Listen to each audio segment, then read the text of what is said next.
नमस्कार dear students. SPC government college Ajmer के समाजशास्त्र विभाग के इस यूट्यूब चैनल पर आपका स्वागत है। हम बीए पार्ट टेस्ट के स्टूडेंट्स हैं। पहला पेपर चल रहा है समाजशास्त्र के सिद्धांत, उसको हम पढ़ रहे हैं और इसके अंदर तीसरी यूनिट में हम चल रहे हैं जिसमें हम सामाजिक प्रक्रिया के जो तीन मुख्य स्वरूप है, प्रतिस्पर्धा, सहयोग और संघर्ष, उसको पढ़ रहे हैं। इससे पहले हमने ये पढ़ा है कि सामाजिक प्रक्रिया क्या है। डियर स्टूडेंट, हम जानते हैं कि समाज शास्त्र सामाजिक व्यवस्था का वैज्ञानिक अध्ययन करने वाला एक सामाजिक विज्ञान है और सामाजिक व्यवस्था ये सामाजिक संबंधों की एक अमूर्त व्यापक व्यवस्था है जिसका आधार सामाजिक अंतर्क्रिया है। देखा जाए तो सामाजिक अंतर्क्रिया सामाजिक संबंधों की, सामाजिक व्यवस्था की, समाज की प्राणवायु है। सामाजिक अंतर्क्रिया के बिना संबंध नहीं बन सकती, संबंध के बिना समाज नहीं बन सकता और समाज के बिना सामाजिक व्यवस्था और संस्कृति का अध्ययन करने की आवश्यकता नहीं है।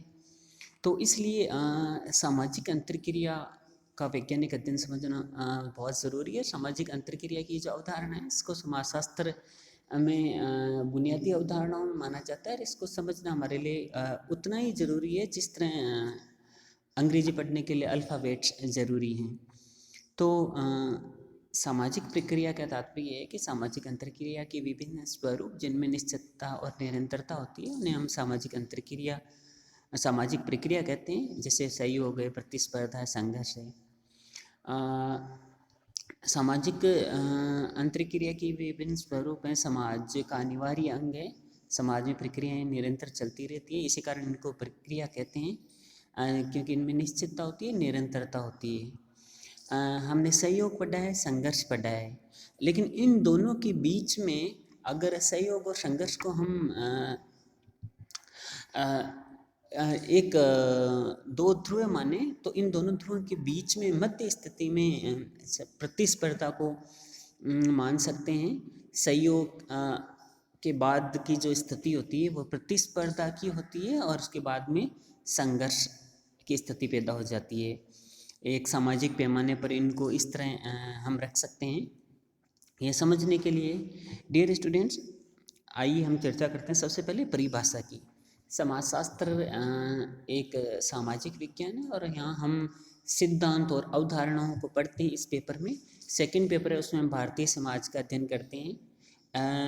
उसमें इंडियन सोसाइटी को हम इन अवधारणाओं और सिद्धांतों के संदर्भ में पढ़ते हैं कि भारतीय समाज की क्या विशेषताएं हैं, क्या स्वरूप है उसका, क्या ऐतिहासिक आधार रहा है, वर्तमान में क्या स्वरूप है, किस तरह का परिवर्तन आ रहा है, परिवर्तन की प्रक्रियाएं क्या है, सामाजिक परिवर्तन किस तरह हो रहा है, क्या कारण है, किस तरह का परिवर्तन आ रहा है, उससे क्या समस्याएं पैदा हो रही है, आगे क्या चीज़ें हैं जिनकी सुधार की ज़रूरत है भारतीय समाज में। ये सब चीज़ें हम सेकंड पेपर में पढ़ रहे हैं और इस पेपर में हम अवधारणाओं और सिद्धांतों को पढ़ रहे हैं जो इस विषय का मूलभूत ज्ञान उपलब्ध कराते हैं कि आखिर ये विषय किस चीज़ का अध्ययन करता है, इसकी ज़रूरत क्या है और हम इसको पढ़कर हमें समाजशास्त्र में क्या चीज़ सीखने को मिलती है और उसका किस तरह समाज के लिए हम उपयोग कर सकते हैं।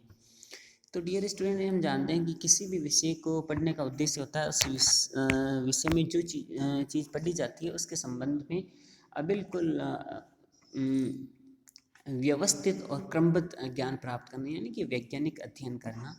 तो हम समाज के सदस्य हैं और समाज के बुद्धिजीवी सदस्य होने के नाते ये हमारा कर्तव्य दायित्व बनता है कि समाज को आम आदमी से हटकर निष्पक्ष और वस्तुनिष्ठ तरीके से समझ सकें, इसके लिए हम वैज्ञानिक पद्धति का प्रयोग करते हैं। इसलिए समाजशास्त्र को हम सामाजिक विज्ञान बोलते हैं और इसमें हम सामाजिक व्यवस्था को समझने का प्रयास करते हैं, उन अवधारणाओं और सिद्धांतों को जानने का प्रयास करते हैं जिनके आधार पर ये समाज चल रहा है, जिसके आधार पर समाज को और अधिक बेहतर बनाया जा सकता है, जिसके आधार पर इन समाज की समस्याओं को बेहतर ढंग से समझा जा सकता है और उनका समाधान किया जा सकता है, जिसके आधार पर समाज को हम और अधिक उन्नत बना सकते हैं, इसको प्रगति के पथ पर अग्रसर कर सकते हैं और इस समाज को रहने के लिए बेहतर बना सकते हैं और सभ्यता, सामाजिक उद्विकास के अगले चरण में हम बढ़ सकते हैं और क्या समस्या आने वाली है उसके बारे में कुछ सीमा तक हम भविष्यवाणी करने में सक्षम बना पाते हैं। ये हमारा समाजशास्त्र को पढ़ने का उद्देश्य है। तो ये एक बुनियादी अवधारणा है सामाजिक प्रक्रिया। और सामाजिक प्रक्रिया, सामाजिक अंतरक्रिया का जो स्वरूप, यानी जिस सामाजिक प्रक्रिया को आज हम पढ़ने जा रहे हैं वह है प्रतिस्पर्धा। डियर स्टूडेंट्स, ये वर्ड आपके लिए नया नहीं है, आप सभी देख रहे हैं समाज में चारों तरफ प्रतिस्पर्धा है, व्यापार में प्रतिस्पर्धा है, दुकानदारों के बीच में प्रतिस्पर्धा होती है, कंपटीशन एग्जाम्स की तैयारी कर रहे हैं स्टूडेंट्स, उनके बीच में प्रतिस्पर्धा होती है, खेल कूद प्रतियोगिताएं उनमें प्रतिस्पर्धाएं होती है। तो प्रतिस्पर्धा जीवन का अनिवार्य अंग है, सब जगह चलती रहती है, आपस में मित्रों में, रिश्तेदारों में, समाज के सदस्यों में, मोहल्ले के लोगों में प्रतिस्पर्धा चलती रहती है, और अधिक आगे बढ़ने की, और अधिक धन अर्जित करने की, और अधिक योग्यता अर्जित करने की, और अधिक जीवन स्तर को ऊपर उठाने की, जीवन की गुणवत्ता को बढ़ाने की। तो ये जीवन का अनिवार्य हिस्सा है। तो सबसे पहले परिभाषा को समझना जरूरी है। समाजशास्त्र में हम ये इसी व्यवस्थित तरीके से पढ़ते हैं। समाज वैज्ञानिक है या समाजशास्त्री हैं, उन्होंने प्रतिस्पर्धा को इस तरह परिभाषित किया है कि प्रतिस्पर्धा सामाजिक अंतरक्रिया का वह स्वरूप है जिसमें दो या दो से अधिक व्यक्ति या समूह के बीच किसी सीमित वस्तु या सेवा को प्राप्त करने के लिए प्रथा या नियम के अंतर्गत प्रयत्न किया जाता है। यानी कि एक अनार और 100 बीमार वाली स्थिति पैदा हो जाती है, और एक अनार को प्राप्त करने के लिए उन 100 लोगों में कंपटीशन होती है, प्रतिस्पर्धा होती है, और जो सबसे योग्य होता है, जिसे सबसे अधिक गुण होते हैं, जो सबसे काबिल होता है, उसी को वो अनार मिलता है। तो ये किस तरह होता है? तो इसके कुछ नियम होते हैं, या फिर वो प्रथा बनी हुई होती है जिसके अंतर्गत ऐसा होता है। तो उसी तरीके से जैसे आदिवासियों के अंदर गुजरात के भिलों में गोल गधेड़ो प्रथा है, जिसमें योग्य स्वयंवर का चयन करने के लिए एक पेड़ के चारों तरफ योग्य जनजाति समाज की महिलाएं एकत्रित हो जाती हैं, और जो पुरुष होते हैं जो विवाह के योग्य होते हैं, वो उस घेरे को तोड़कर पेड़ के ऊपर चढ़ने का प्रयास करते हैं। महिलाएं उसे रोकने का प्रयास करती हैं, और जो व्यक्ति इस घेरे को तोड़कर उस पेड़ पर चढ़ जाता है वो अपनी पसंद के अनुसार वधू चुनने के लिए स्वतंत्र होता है। तो ये एक प्रथा है, प्रथा के अंतर्गत की गई प्रतिस्पर्धा है, और इस प्रतिस्पर्धा में जीत कर वो अपनी मन की इच्छा और पसंद के अनुरूप योग्य जनजाति महिलाओं में से किसी भी एक महिला के साथ विवाह कर सकता है। तो इस तरह हम देखते हैं कि ये प्रतिस्पर्धा एक सामाजिक अंतरक्रिया का स्वरूप है, जिसमें दो या दो से अधिक व्यक्ति या समूह किसी सीमित वस्तु या सेवा को प्राप्त करने के लिए प्रथा या नियम के अंतर्गत प्रयत्न करते हैं। उसे हम प्रतिस्पर्धा कहते हैं, कंपटीशन कहते हैं। डियर स्टूडेंट, इसके बाद में अगला स्टेप है इसकी विशेषताओं का। हर अवधारणा प्रक्रिया की अपनी विशेषताएं होती हैं, प्रतिस्पर्धा की भी अपनी विशेषताएं हैं। प्रतिस्पर्धा की सर्वप्रथम विशेषता है कि सार्वभौमिक है। ये प्रतिस्पर्धा एक सार्वभौमिक सामाजिक प्रक्रिया, यानी कि दुनिया के सभी समाजों में प्रतिस्पर्धा चलती रहती है, व्यक्तियों के बीच में चलती है, समूह के बीच में चलती रहती है। दूसरी विशेषता है ये प्रतिस्पर्धा अहिंसक होती है। प्रतिस्पर्धा में हिंसा नहीं होती, लेकिन संघर्ष में हम देख रहे हैं कि हिंसा होती है। तीसरी विशेषता है कि ये निरंतर चलने वाली अचेतन प्रक्रिया है, यानी प्रतिस्पर्धा है वो निरंतर चलती रहती है, अचेतन है, यानी इसमें चेतन रूप से नहीं होता, अचेतन रूप से होता है। जिस तरह जैसे संघर्ष है वह, उसमें हम देखते हैं कि वो संघर्ष है वो चेतन रूप से चलता है, क्योंकि उसमें अहिंसा और भय का प्रयोग होता है। लेकिन प्रतिस्पर्धा अचेतन रूप से चलती रहती है, यानी आदमी सोच समझ कर नहीं करता है, अनजाने में ही चलती रहती है। किसी प्रतियोगी परीक्षा के लिए बहुत सारे बच्चे तैयारी करते हैं, आपस में एक दूसरे का संपर्क नहीं होता, बातचीत नहीं होती, अंतरक्रिया नहीं होती, लेकिन वो अचेतन रूप से निरंतर चलने वाली प्रतिस्पर्धा है। चौथी विशेषता है ये अवैयक्तिक है, यानी नॉन इंडिविजुअल है। जबकि हमने देखा है कि संघर्ष जो है वो वैयक्तिक प्रक्रिया है। तो इस प्रकार हम जब प्रतिस्पर्धा और संघर्ष में अंतर को देखते हैं, यहाँ पर ये भी हम समझ लेते हैं प्रतिस्पर्धा है वो अहिंसक होती है, नॉन वायलेंट होती है, इसमें हिंसा नहीं होती है, जबकि संघर्ष में हिंसा और भय का प्रयोग होता है। दूसरा प्रतिस्पर्धा अचेतन होती है, यानी कि जो लोग जिन लोगों के बीच में प्रतिस्पर्धा होती है वो आपस में एक दूसरे के संपर्क में नहीं होते हैं, एक दूसरे के बीच में अंतर्क्रिया नहीं होती, वो अलग अलग जगह रहते हैं और प्रतिस्पर्धा चलती रहती है। वो सामने भी हो सकते हैं, ऐसी बात नहीं है, लेकिन उसका वास्तविक स्वरूप अचेतन है, जबकि संघर्ष चेतन रूप से है। संघर्ष तभी होगा जब लोग आमने सामने होंगे भाई और हिंसा का प्रयोग करेंगे, वो होता है, इसलिए वो संघर्ष चेतन होता है। प्रतिस्पर्धा निरंतर चलती रहती है, जीवन भर चलती रहती है, लेकिन संघर्ष है वो अनिरंतर है, कुछ समय के लिए होता है, तात्कालिक होता है, उसके बाद वो खत्म हो जाता है। क्योंकि संघर्ष समाज की अनिवार्य प्रवृत्ति नहीं है, संघर्ष के साथ समाज नहीं चल सकता, प्रतिस्पर्धा के साथ चल सकता है। प्रतिस्पर्धा से प्रगति होती है, व्यक्ति आगे बढ़ता है और समाज को नुकसान नहीं होता है। लेकिन हिंसा से, संघर्ष से समाज को कई बार बहुत अधिक नुकसान हो जाता है। इसी तरह प्रतिस्पर्धा अवैयक्तिक है, जबकि संघर्ष और वैयक्तिक है, वो इंडिविजुअल होता है, यानी आमने सामने होता है, व्यक्ति व्यक्ति के बीच हो सकता है, समूह समूह के बीच होता है, व्यक्ति समूह के बीच होता है, तो वो उसकी प्रकृति वैयक्तिक होती है, इंडिविजुअल होती है। जबकि प्रतिस्पर्धा है वो अवैयक्तिक प्रकृति का होता है, यानी कि उसमें नॉन इंडिविजुअल, यानी आमने सामने फेस टू फेस संबंध नहीं होते हैं। तो ये प्रतिस्पर्धा और संघर्ष के बीच में मुख्य अंतर है चार, कि प्रतिस्पर्धा अहिंसक होती है, संघर्ष हिंसक होता है, प्रतिस्पर्धा अचेतन होती है, संघर्ष चेतन होता है, प्रतिस्पर्धा अवैयक्तिक होती है, वो संघर्ष वैयक्तिक होता है, और प्रतिस्पर्धा निरंतर होती है जबकि संघर्ष अनिरंतर होता है। तो ये इसकी विशेषताएं हैं, और इसके साथ ही हमने प्रतिस्पर्धा संघर्ष के अंतर को भी समझा है। मैक्स वेबर ने इसके बारे में एक बहुत ही महत्वपूर्ण बात की है, जो कॉम्पिटिटिव एग्जाम्स में भी अक्सर पूछी जा सकती है। प्रतिस्पर्धा के उदाहरण हम देखते हैं, प्रतियोगी परीक्षाएं हैं, खेलकूद प्रतिस्पर्धाएं हैं, व्यापारिक प्रतिस्पर्धाएं हैं, व्यापार प्रतिस्पर्धा, ये सब प्रतिस्पर्धाएं हैं। व्यावसायिक प्रतिस्पर्धा है जो पूंजीवादी व्यवस्था में चलती है। मैक्स वेबर जर्मनी के समाजशास्त्री भी हैं, और उन्होंने समाजशास्त्र के संस्थापक समाज वैज्ञानिक हुए हैं। उन्होंने अगस्त कॉन्त है, कार्ल मार्क्स है, माइल दर्खीम है, हर्बर्ट स्पेंसर है, मैक्स वेबर, ये समाजशास्त्र के संस्थापक समाजशास्त्री हुए हैं जिन्होंने समाजशास्त्र विषय की नींव रखी है। तो उन्होंने प्रतिस्पर्धा को शांतिपूर्ण संघर्ष कहा है, ये पीसफुल कन्फ्लिक्ट कहा है इसको। ये बहुत महत्वपूर्ण स्टेटमेंट है, कॉम्पिटिटिव एग्जाम से पूछा जा सकता है, इन चीज़ों का हमें ध्यान रखना है। मैक्स वेबर प्रतिस्पर्धा को शांतिपूर्ण संघर्ष कहते हैं। उनका यह मानना है कि इसमें भी अप्रत्यक्ष रूप से एक तरीके का कुछ सत्ता, संसाधनों को, वस्तु, सेवा को प्राप्त करने के लिए संघर्ष होता है, लेकिन वो शांतिपूर्ण होता है। लेकिन क्योंकि संघर्ष की जो प्रकृति होती है वो चेतन होता है, वैयक्तिक होता है और अनिरंतर होता है, और लेकिन हिंसक होता है, जबकि यहाँ पर हिंसा नहीं है, इसलिए इसको शांतिपूर्ण संघर्ष कहते हैं मैक्स वेबर।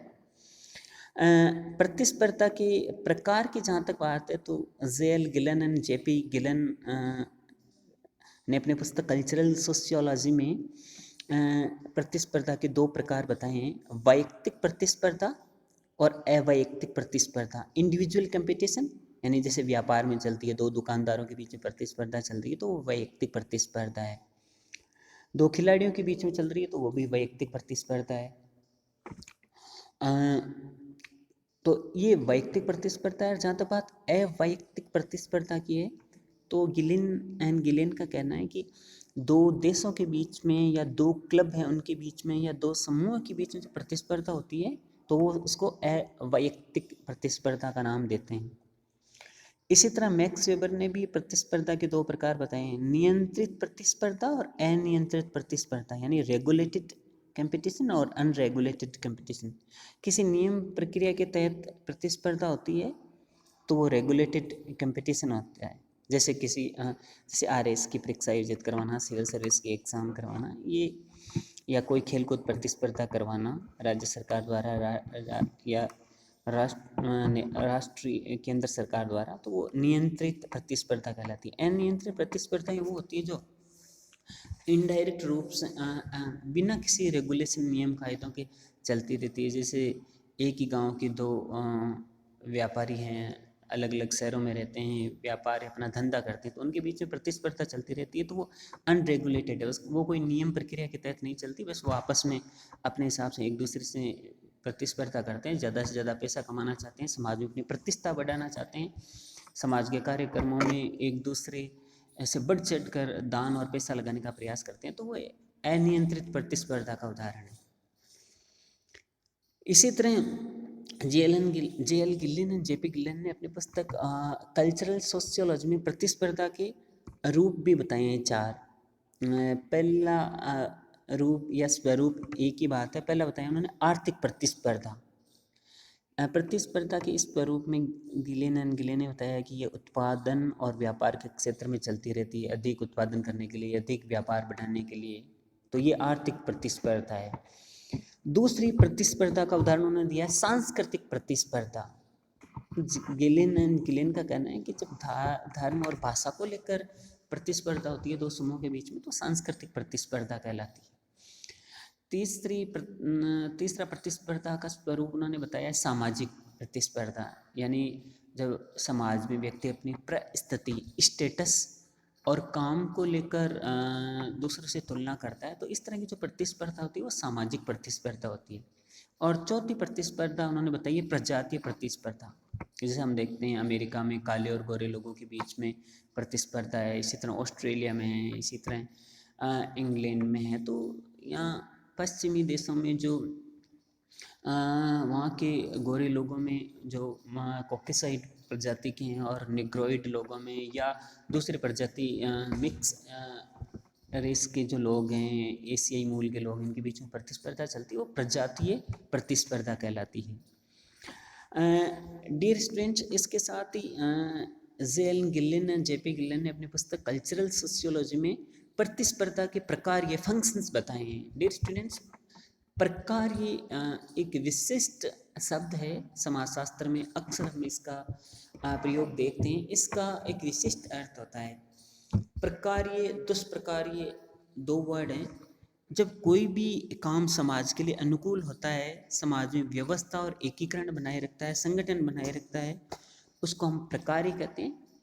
और जो कार्य समाज के लिए विघटनकारी है, समाज को तोड़ता है, एकता और संगठन को कमज़ोर करता है, व्यवस्था को तोड़ता है, उसको दुष्प्रकार्य बोलते हैं। बिल्कुल अगर सरल शब्दों में इस बात को समझना हो तो प्रकार्य से मतलब है समाज के अनुकूल और समाज के लिए अच्छा कार्य वो प्रकार्य है, समाज के प्रतिकूल और समाज के लिए नुकसानदायक कार्य वो दुष्प्रकार्य है। और जिससे समाज को न फायदा होता है यानी नुकसान होता है, उसको अकार्य बोलते हैं। इनको समझना जरूरी। अक्सर आप एडवांस थ्योरीज जब आप पढ़ेंगे तो आगे की क्लासेस में पढ़ेंगे तो जगह जगह आपको प्रकार्य, दुष्प्रकार्य, कार्य, इस तरह के वर्ड्स देखने को मिलेंगे। ये स्पेसिफिक वर्ड्स हैं समाजशास्त्र में, कुछ विशिष्ट शब्दावली है, अवधारणाएं हैं जिनका एक विशिष्ट अर्थ होता है, जिसको जानना जरूरी है। तो जेएल गिल्लिन एंड जेपी गिल्लिन ने अपनी पुस्तक कल्चरल सोशियोलॉजी में प्रतिस्पर्धा के 4 प्रकार बताए उन्होंने। पहला है कि ये व्यक्तियों तथा समूह की इच्छा पूर्ति का एक श्रेष्ठ साधन है। हम देखते हैं समाज में हम आगे बढ़ने के लिए मेहनत करते हैं, पढ़ते हैं, योग्य बनते हैं, आत्मनिर्भर बनते हैं, उसके बाद अपना परिवार के साथ सेटल होते हैं, अपना घर बनाने का प्रयास करते हैं, गाड़ी खरीदने का प्रयास करते हैं, घूमने का प्रयास करते हैं, अच्छा जीवन जीने का प्रयास करते हैं, अपने जीवन स्तर को ऊपर उठाने का प्रयास करते हैं, अपने आस पड़ोस के लोगों के जीवन को बेहतर बनाने का प्रयास करते हैं, अपने बच्चों का बेहतर पालन पोषण, उसे बेहतर शिक्षा देकर उनका भविष्य बेहतर बनाने का प्रयास करते हैं। तो ये सब प्रतिस्पर्धा से ही संभव होता है, ऐसा जेएल गिल्लिन एंड जेपी गिल्लिन कहते हैं कि ये व्यक्तियों और समूहों की इच्छा पूर्ति का एक श्रेष्ठ साधन है। दूसरा प्रकार उन्होंने बताया है कि इससे तीसरे पक्ष को सर्वश्रेष्ठ पूर्ति होती है, यानी तीसरा पक्ष यानी उपभोक्ता, यानी एक प्रोडक्ट है, उत्पाद है, 2 कंपनियां बना रही है। मान लीजिए आपको शहद काम में लेना है सर्दियों में, तो बहुत सारी कंपनियां शहद बनाती हैं, तो 2 कंपनियों के बीच में जब प्रतिस्पर्धा होती है तो इसमें फ़ायदा उपभोक्ता होता है। जैसे दूरसंचार के क्षेत्र में जो निजी कंपनियों का प्रवेश हुआ है, और हम देखते हैं बहुत सारी कंपनियां आ गई है। पहले एक बीएसएनएल सरकारी कंपनी थी, उसके बाद में एयरटेल है, जियो है, वोडाफोन है, ऐसे बहुत सारी कंपनियां आ गई। इनके बीच जो कंपटीशन हो, इससे उपभोक्ताओं को फ़ायदा हुआ, उनको सस्ती कॉल और इंटरनेट सेवाएं उपलब्ध हुई हैं। तो हम देखते हैं कि दो पक्षों के बीच में प्रतिस्पर्धा होती है, दो कंपनियों के बीच में प्रतिस्पर्धा होती है, तो उपभोक्ता को एक बेहतर उत्पाद मिलता है, तो उसको सर्वश्रेष्ठ पूर्ति होती है। तीसरी विशेषता बताइए, सामाजिक प्रवरण और यौन चुनाव प्रभावशाली। यानी प्रतिस्पर्धा के कारण सामाजिक प्रवण यानी सामाजिक चयन और यौन चुनाव प्रभावशाली होता है। यानी प्रतिस्पर्धा से एक योग्य व्यक्ति को योग्य जीवन साथी मिलता है और समाज में योग्य पदों पर योग्य व्यक्तियों को आगे बढ़ने का मौका मिलता है। समाज खुद अपनी नियम और प्रथाओं के माध्यम से योग्य व्यक्तियों का चयन करता है और समाज को बेहतर बनाने का प्रयास करता है। तो ये प्रतिस्पर्धा का प्रकार ये है। चौथा प्रकार ये उन्होंने बताया कि विभिन्न प्रकार्यात्मक समूह में सदस्यों का चयन, यानी समाज में श्रम विभाजन होता है। ये एक समाज की अनिवार्य और सार्वभौमिक प्रक्रिया है, हर समाज में आवश्यक है। तो विभिन्न प्रकार्यात्मक समूह होते हैं जो समाज में अलग अलग कार्यों को करते हैं। उसके लिए श्रम विभाजन की जो व्यवस्था होती है कि कौन से कार्य को सफाई, जैसे पढ़ाई का काम कौन करने वाला है, बीमार लोग हो जाते हैं तो उसका इलाज किसको करना है, व्यापार का काम किसको करना है, कानून और प्रशासन व्यवस्था किसको संभालनी है, प्रशासनिक कामकाज किसको करना है, समाज में गरीब और ज़रूरतमंद लोगों की सेवा किसको करनी है, साफ सफाई का काम किस को करना है, पशुपालन और खेती का काम किसको करना है, पढ़ने लिखने का काम किसको करना है। तो समाज एक प्रकार्यात्मक समूह बनाकर सदस्यों की योग्यता और गुण के अनुसार उन कार्यों को बांट देता है, जिससे सभी को अपनी योग्यता और क्षमता के अनुसार कार्य का आवंटन हो और वो बेहतर ढंग से इस कार्य को संपादित कर सके, जिससे समाज बेहतर ढंग से संचालित हो और समाज बेहतर बने और प्रगति करे। तो यह भी प्रतिस्पर्धा का कार्य है। तो इस प्रकार jail Ghislaine and JP Ghislaine ने प्रतिस्पर्धा के प्रकार बताए हैं। और हम देखते हैं कि यदि प्रतिस्पर्धा उचित दिशा में गतिशील हो तो ये समाज के लिए प्रकार्यात्मक है, लेकिन अगर ये गलत दिशा पकड़ लेती है, यानी प्रतिस्पर्धा की तीव्रता अपनी मर्यादाओं को तोड़ देती है, सीमाओं को लांघ देती है, तो वो संघर्ष में बदल जाती है और वो विघटनकारी सिद्ध होता है समाज के लिए। प्रतिस्पर्धा की अति है वो संघर्ष में बदल जाती है, तो समाज के लिए दुष्प्रकार्यात्मक सिद्ध होती है। तो वह प्रतिस्पर्धा जो संघर्ष में बदल जाती है उसके कारण समाज में हम कई बार देखते हैं तनाव, मानसिक असंतुलन, अपराध, संघर्ष, ऐसी स्थितियाँ भी आ जाती हैं जो समाज के लिए नुकसानदायक होती है, विघटनकारी होती है, समाज में व्यवस्था, एकीकरण और संगठन को तोड़ती है और समाज की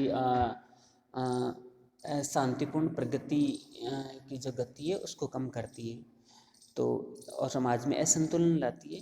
इस प्रकार हम देखते हैं कि प्रतिस्पर्धा न केवल प्रकार्यात्मक है बल्कि कभी कभी प्रतिस्पर्धा की अति है वो समाज के लिए दुष्प्रकार्यात्मक भी सिद्ध होती है। लेकिन सार रूप में हम ये कह सकते हैं कि प्रतिस्पर्धा एक अनिवार्य और सार्वभौमिक प्रक्रिया है जो समाज के लिए प्रगति की राह तय करती है। धन्यवाद।